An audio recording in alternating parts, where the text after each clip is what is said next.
Messieurs, dames, bonjour. Alors pour cette seconde intervention de la journée, toujours sur le thème de l'alimentation, nous allons accueillir Anthony Fardet, qui est docteur en nutrition humaine et chercheur en alimentation préventive et holistique à l'INRA de Clermont-Ferrand. Et Anthony a gentiment accepté notre invitation et nous le remercions. Vous avez peut-être déjà vu notre intervenant dans les médias, parce qu'il passe régulièrement, et pour parler des aliments ultra transformés. Et si nous sommes si nombreux cet après-midi pour l'accueillir, c'est que nous sommes tous concernés et que nous nous posons tous des questions sur notre alimentation et sa diversité et l'incidence qu'a notre alimentation sur notre santé. Donc Anthony va donc nous faire partager ses découvertes et à la fin de la conférence, si vous le souhaitez, vous pouvez lui poser des questions. Je passerai avec le micro. Et si vous souhaitez continuer, vous pourrez également trouver son ouvrage à la bibliothèque du salon. Avant de commencer, si on pouvait vérifier que tout le monde a son téléphone coupé, ce serait sympa. Et je laisse la parole à Anthony. Merci à vous. Merci. Bonjour à tous. Oups. Il faut que je m'habitue au micro un peu. Ouais. Ben, merci d'être venu. Donc aujourd'hui, je vais vous parler de plein de choses en alimentation. Je vais vous parler du fruit de mes réflexions. Ça fait 20 ans que je fais de la recherche publique en alimentation préventive. Donc je suis chercheur en alimentation préventive et holistique. Alors préventif, ça veut dire quoi? Moi, je ne m'intéresse pas à guérir les gens. Mon job, c'est de faire que vous mouriez, évidemment, mais en bonne santé. Voilà. Donc, mon job, c'est de faire qu'il y ait quasiment plus de médecins. Voilà, ça c'est dit. Et holistique, pourquoi holistique? Ça, je l'ai rajouté après. Disons que j'ai changé deux mots. Au départ, si j'ai été recruté chercheur en nutrition humaine, et plus j'ai progressé, moins ça me convenait. Donc j'ai remplacé déjà nutrition par alimentation, parce que moi, l'aliment m'intéresse. Et je trouvais que c'était plus global. Et j'ai rajouté holistique parce que, mais on fera un peu de philo, j'espère que vous aimez la philosophie. On fera de la philosophie de l'alimentation. Je vous expliquerai pourquoi holistique. Parce qu'en fait, l'alimentation humaine est une discipline qui est holistique par essence. Et aujourd'hui, ces 150 dernières années, on l'a approché de façon réductionniste, ne considérant l'aliment que comme une somme de nutriments. Et cette conception est en partie, même pratiquement à 100%, responsable de la situation actuelle catastrophique. Donc j'ai voulu remonter aux racines philosophiques pour essayer de comprendre pourquoi, malgré toutes les recherches, malgré toutes les données accumulées, malgré tous les conseils, toutes les recommandations, la situation s'aggrave. Donc je me suis dit, plutôt que de dire d'autres études sont nécessaires, je me suis dit, peut-être que c'est le logiciel qui n'est pas bon, parce que si le logiciel était bon, il n'y aurait peut-être pas besoin de faire d'autres études. Et je vais vous présenter, donc je vais parler aussi des approches holistiques et réductionnistes, des produits ultra transformés. Alors vous allez me dire quel est le rapport? Bah si, parce que vous allez voir que les produits ultra transformés sont le fruit de la pensée réductionniste, qui considère que l'aliment n'est qu'une somme de nutriments. Et les 3 règles d'or pour une alimentation saine, durable et éthique. Donc j'ai voulu élaborer 3 règles d'or qui sont scientifiques et holistiques, donc qui ont des bases mais vraiment scientifiques solides, en m'affranchissant de la composition des aliments. Exit, glucides, protéines, tout ça, on s'en fout. C'est pas ça qui va permettre de lutter contre les maladies aujourd'hui et de faire une bonne prévention. Et je vais vous montrer que le problème, ce n'est pas les nutriments, ce n'est pas le gras, ce n'est pas le sucre, ce n'est pas le sel. Le problème, c'est le véhicule, c'est-à-dire l'aliment dans sa complexité. Quelle est la matrice qui soutient ces nutriments? Quel degré de transformation a-t-elle subi? Le lien avec la santé, il est là. Donc moins gras, moins salé, moins sucré, hyperprotéinique, moins calorique. Tout ça, ça ne peut pas marcher.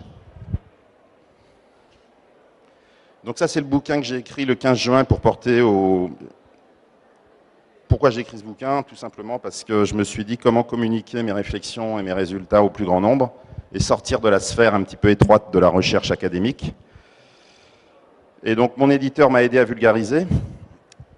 Donc c'est un bouquin qui est scientifico, grand public, philosophico, un peu un mélange de tout. Donc il y a à boire et à manger. Mais il y a trois parties que je vais un peu aborder aujourd'hui, peut-être pas dans cet ordre-là. Dans une première partie qui est plutôt vraiment très grand public, avec des exemples d'aliments ultra transformés, je démontre le lien entre les aliments ultra transformés et la santé. Deuxième partie, plutôt philosophique, mais je vous rassure, hein, c'est vraiment de la philosophie accessible. C'est les approches holistiques et réductionnistes de l'alimentation. Et troisième partie, les trois règles d'or, qui sont évidemment scientifiques. Il y a beaucoup de références scientifiques, hein, pour bien montrer que tout ce que j'avance, si vous voulez, je ne me suis pas levé un matin et je me suis dit, tiens, je vais faire trois règles d'or. Enfin bon, ça a été mûrement réfléchi. Et je les ai voulues holistiques parce qu'elles incluent la protection de votre santé, mais ce n'est pas suffisant de manger pour sa santé maintenant. Il faut manger pour protéger le bien-être animal et l'environnement. Ce que j'appelle les trois dimensions de la vie sur Terre. Donc c'est en ce sens qu'elles sont holistiques. Et si on... Alors, je ne suis pas là pour donner une morale quoi que ce soit, hein, c'est issu de la science. Moi, je dis juste ce que la science dit, après les gens font ce qu'ils veulent, il n'y a pas de souci. Mais on n'a pas besoin de connaître la composition des aliments dans ces trois règles. Parce que de toute façon, les gens n'y comprennent rien. Moi-même, des fois, j'arrive même pas à lire les étiquettes, il y a des termes que je ne comprends pas. Ça arrange qui? Ces listes d'ingrédients et de composition, ça n'arrange que les industriels. Alors, qu'est-ce que l'éthique? Parce que mes trois règles d'or se veulent éthiques. On peut dire que l'éthique, c'est notre part subjective, c'est les valeurs que l'on met dans ce que l'on fait. L'éthique est une réflexion sur les valeurs qui orientent et motivent nos actions. Alors, je prends l'exemple de la recherche, c'est par exemple l'innovation. Souvent, on érige l'innovation comme une espèce de dieu, de dogme. Mais l'innovation n'est pas porteuse de valeur en soi, tout dépend de ce qu'on en fait et quelle est l'intention derrière. Donc, par exemple, dans la recherche en alimentation, on peut très bien développer de nouveaux produits, mais on peut les développer pour se faire de l'argent. C'est le cas des produits ultra transformés. Ça peut être un chercheur parce que il a besoin d'être sous les feux des projecteurs pour sa gloire personnelle, pour sa renommée. Pourquoi pas, après tout, hein, c'est pas non plus négatif. Ou on peut mettre de l'humain, c'est-à-dire dire je vais innover des nouveaux produits, mais qui soient protecteurs de la santé, c'est-à-dire vivre longtemps en bonne santé, qui va respecter, si peu que ce soit, les animaux et l'environnement. Tandis que la démarche scientifique, elle est objective, c'est-à-dire qu'une étude va être répétable dans toutes les parties du monde. Que vous soyez américain, chinois, si vous faites une étude épidémiologique ou d'intervention, on va tous plus ou moins utiliser les mêmes méthodes. Donc la démarche scientifique est objective. C'est en cela qu'elle s'oppose ou qu'elle se complète avec la démarche éthique. C'est quelle éthique qui est dépendante du chercheur, il va mettre dans ce qu'il fait. Donc chaque chercheur, qu'il soit privé, public, il y met un peu ce qu'il a envie d'y mettre.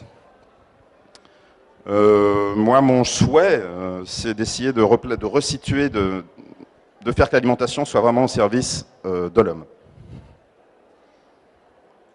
Donc, je vous parlais des trois dimensions de la vie sur Terre.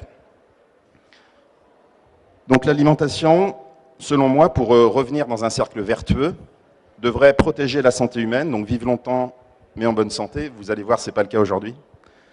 Et voilà. Le bien-être animal, je pense que là, c'est l'amoureux des animaux qui parle, mais je pense qu'en tant que chercheur, ce n'est pas interdit d'aimer les animaux.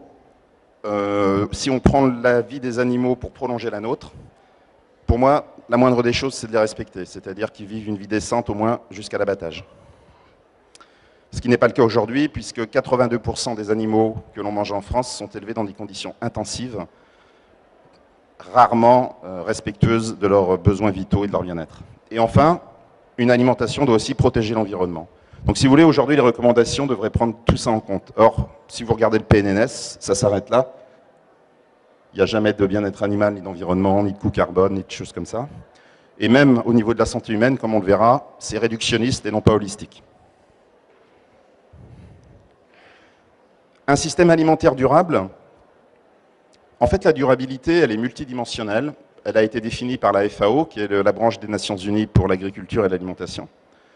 Donc on l'a vu, une alimentation durable protège la santé humaine, mais ça veut dire qu'une santé durable, évidemment, c'est vivre le plus longtemps possible en bonne santé, et on va voir que c'est tout à fait possible, hein, en fait. L'environnement, on en a parlé. Équité, commerce équitable, ce sont des systèmes alimentaires qui permettent à chaque acteur de la chaîne de vivre décemment de son travail. On sait que ce n'est pas le cas aujourd'hui, quand on sait que le salaire moyen d'un agriculteur en France, je ne sais plus trop les chiffres, mais en tout cas c'est en dessous de 1 000 euros. Sans parler des pays émergents et en développement.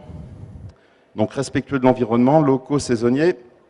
Et peut-être un autre aspect que les gens connaissent moins, c'est la durabilité culturelle. Ça veut dire quoi? Eh bien, quand vous avez une alimentation uniformisatrice, type fast-food, McDo, Quick, qui se répand dans le monde entier et qui se substitue à l'alimentation traditionnelle, eh bien, la durabilité culturelle et traditionnelle est menacée. Alors, je ne suis pas contre les fast-food, hein, ils peuvent jouer un rôle intéressant. Mais quand ça devient une uniformisation, comme par exemple j'ai une amie chercheuse qui est originaire de l'île Maurice et qui a travaillé dans les îles du Pacifique, où elle m'a dit qu'elle a vu progressivement les fast-foods se mettre les uns à côté des autres et se substituer à l'alimentation indigène, la durabilité culturelle est menacée. Donc c'est une tâche difficile, mais vous voyez que la question est complexe. C'est comment un système alimentaire peut protéger toutes ces dimensions dans une forme de cercle vertueux. Les deux diapos suivantes, ce sont les deux diapos qui m'ont poussé à mener la réflexion que je vous présente aujourd'hui. En fait, je me suis posé une question. C'est-à-dire qu'on dit toujours à la télé, c'est formidable, les progrès médicaux, pharmacologiques fait que l'espérance de vie ne cesse d'augmenter. C'est bien, c'est vrai. La femme française, elle est proche de 85-86 ans. Oui, vous avez raison, ça augmente de moins en moins. Enfin, c'est quand même beaucoup, 85-86 ans. Mais ce dont on ne vous parle jamais, c'est l'espérance de vie en bonne santé. Ce que les anglo-saxons appellent les healthy life years, les années de vie en bonne santé. Et ça, c'est bizarre, on n'en parle jamais. Pourtant, c'est capital. Et en France, elle est de 64 ans pour la femme et de 62 ans pour les hommes. Donc je vous laisse faire le calcul. Nous sommes en bonne santé jusqu'à la retraite et de la retraite à notre mort, nous sommes malades, chroniques. Donc ça, on ne vous le dit jamais. Et ce qu'on ne vous dit jamais, c'est que ce chiffre n'augmente pas. Soit il stagne, soit il tend à diminuer. Par exemple, entre 2008 et 2010, la femme française a perdu 1 an d'espérance de vie en bonne santé. Et 1 an à l'échelle de millions de personnes, c'est un coût humain, social, pour la sécurité sociale qui est gigantesque. Donc qu'est-ce qui se passe? On a ici quelque chose, bon, vous avez raison, ça tend maintenant à moins augmenter, parce que peut-être dû aux morts par maladie chronique, justement, qui font réduire cette mortalité, qui font réduire cette espérance de vie théorique. Mais vous avez un espace de vie qu'on appelle espace de morbidité, qui tend un peu à s'allonger. Enfin, il s'est beaucoup allongé ces dernières décennies. Et vous imaginez le coût pour la sécurité sociale. Or, on sait, il y a 2 leviers très efficaces, c'est l'activité physique et l'alimentation. On sait qu'avec une activité physique très modérée, régulière et une bonne alimentation, on pourrait vivre facilement jusqu'à 75 ans en bonne santé. Donc vous imaginez, ça fait quasiment 11 ans de moins. Donc, au niveau des hôpitaux, de la sécurité sociale, de tous les coûts qui sont engagés, ce seraient des économies mais énormes. Sans parler de l'énergie de vie qui est dégagée chez les seniors et qui pourrait, je pense, contribuer à la société de manière beaucoup plus nette. Et le deuxième chiffre, j'ai voulu voir quel était le nombre de décès dus indirectement ou directement à une mauvaise alimentation. En France, si je ne me trompe pas, on doit être autour de 600 000 décès par an, un truc comme ça. C'est à peu près stable. J'ai calculé que 36% des décès, à peu près 1 sur 3, pouvaient être dus directement ou indirectement à une mauvaise alimentation. 24% pour les maladies cardiovasculaires. Parce qu'on dit que les personnes meurent d'une maladie cardiovasculaire, mais on oublie de dire que c'est souvent le résultat de 20 ans ou 30 ans de malbouffe derrière. À peu près, il y a 30% de décès par cancer, et 1/3 sont dus à la mauvaise alimentation, ce qui fait 10%, et 2% pour le diabète. Alors c'est très grossier, j'en conviens, mais il est clair que la première cause de mortalité est une mauvaise alimentation en France, et ça pareil, on ne vous le dit jamais. Alors essayez de vous demander pourquoi ces chiffres-là, on n'en parle pas plus. Et donc c'est un coût humain et socio-économique assez énorme. Donc, les décès par une mauvaise alimentation sont très loin devant le tabac et l'alcool. Hein. Je ne dis pas qu'il ne faut pas lutter contre le tabac et l'alcool, mais je veux dire, c'est des petits joueurs à côté. Alors, quelles en sont les raisons?